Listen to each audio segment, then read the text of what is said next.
This happened to me almost 2 years ago. I was driving home with my friend after doing some homework at a coffee shop. We took a road for about 10 miles before turning left on a more quiet road.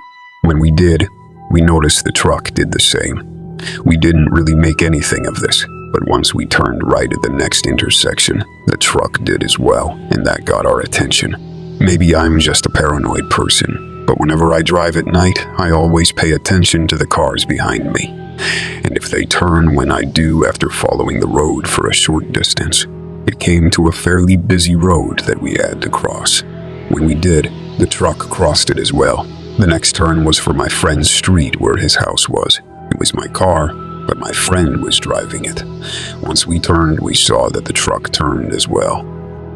Both of us got really excited and kind of creeped out as well, saying that the truck was following us.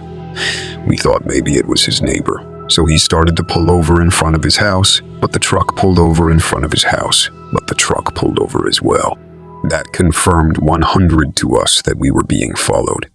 For a second, I wanted to go out and confront whoever was in the truck, but my friend talked me out of it. We didn't know why they would follow us. Nothing was wrong with the car, and we hadn't cut anyone off. It had been a pretty normal drive. My friend pulled out of his street, and so did the truck. He said he knew a route that would confuse the truck and started driving in a large residential neighborhood that was nearby. We took lefts and rights, and after about 10 minutes, we were finally able to lose the truck. We drove around a couple more minutes and then headed back to his house. When we got to his house, I dropped him off and started to drive home.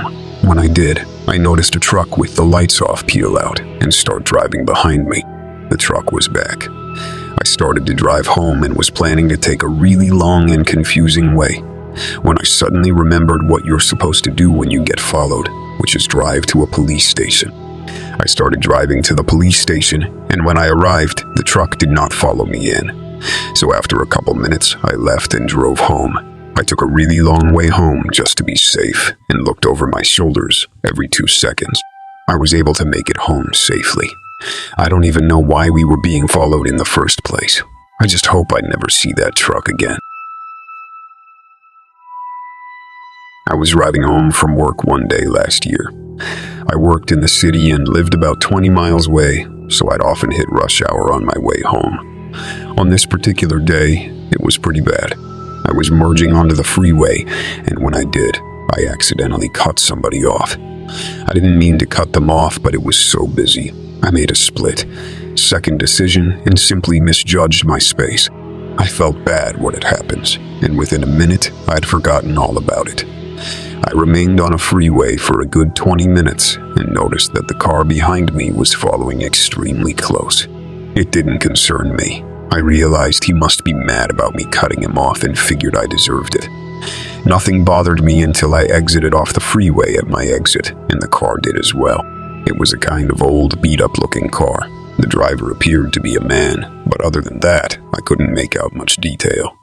He remained extremely close to my car.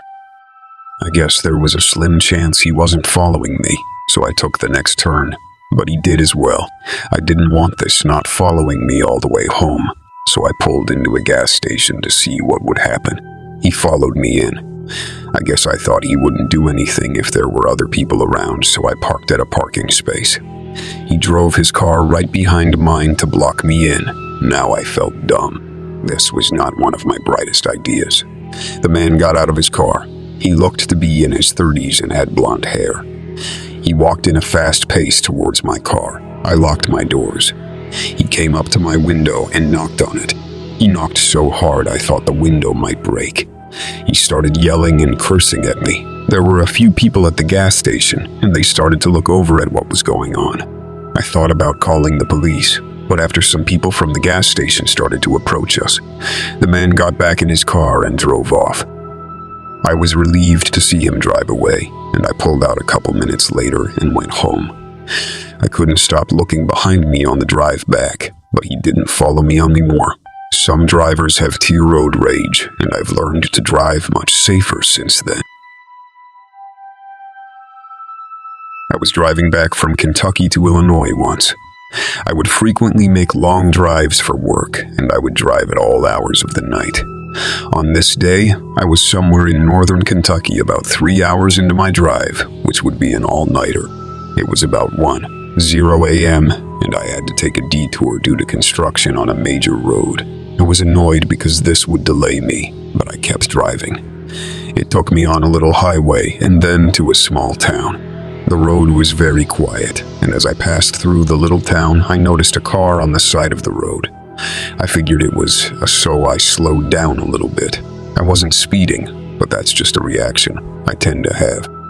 As I got closer, I saw that it was not a cop car, but just a regular-looking car. When I passed by the car, it pulled out and began to follow me. I didn't know why the car would follow me, but I just kept driving as best I could. After about 10 minutes of driving, the car began to speed up and get closer to me. I started to get annoyed. He pulled out behind me and was now tailing me. I pulled over to the side of the road to let it pass by, but instead the car pulled over as well. I was kind of mad, so I thought I would ask the driver what his deal was.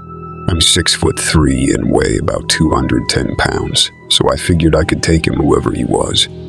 I stalked my car and got out. I stood next to my car, facing the car behind me. The door started to open, and then it shut. The car then took off and started driving straight for me. I couldn't believe my eyes. I quickly jumped on the hood of my own car. I got out of the way with about 1 second to spare as his car whizzed by me. It also came about a foot from scraping my car. I immediately got back in my car, made a U-turn, and started driving the opposite direction. The car kept going the other way down the road. After a minute or so, I pulled over and took out my phone to call the police, but I had no signal. I ended up driving back to the freeway I had been on earlier, where I had serviced and was able to report the incident. I also found another route to take home. It took me an extra hour, but I was able to make it home safe. That was one of the scariest moments of my life. In the summer of 2018, I was taking a road trip with 2 of my friends to Cleveland. We were planning to arrive in Cleveland in about 11 p.m. Everything was going smoothly, and at around 10 p.m., we were about an hour away. My friend Sean said he really needed to use the bathroom, and my friend John, who was driving, really didn't want to stop. After arguing back and forth for several minutes, John finally pulled off the freeway and into a rest stop.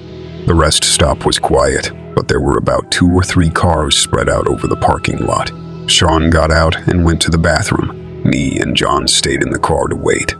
After about a minute, we saw Sean running from the bathrooms and toward us.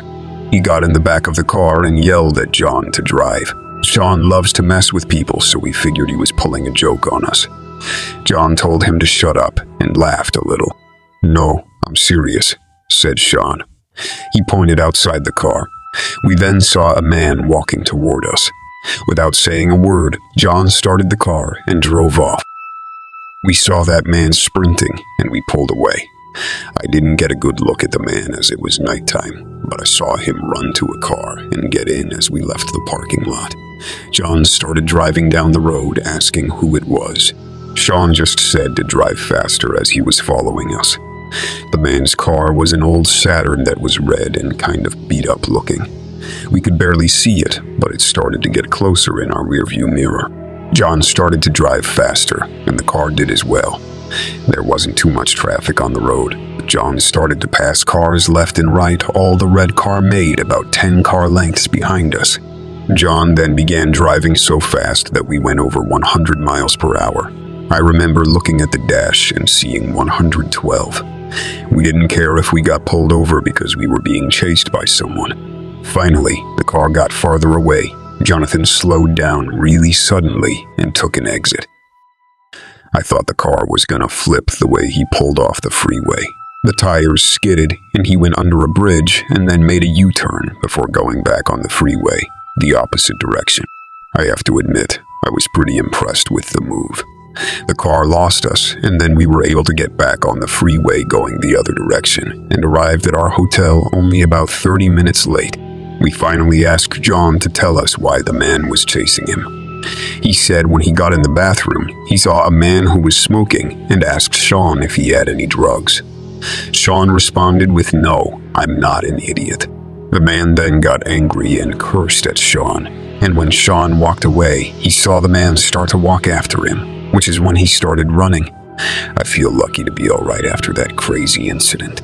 The rest of our time in Cleveland was great, and that was one of the most memorable road trips I've been on so far.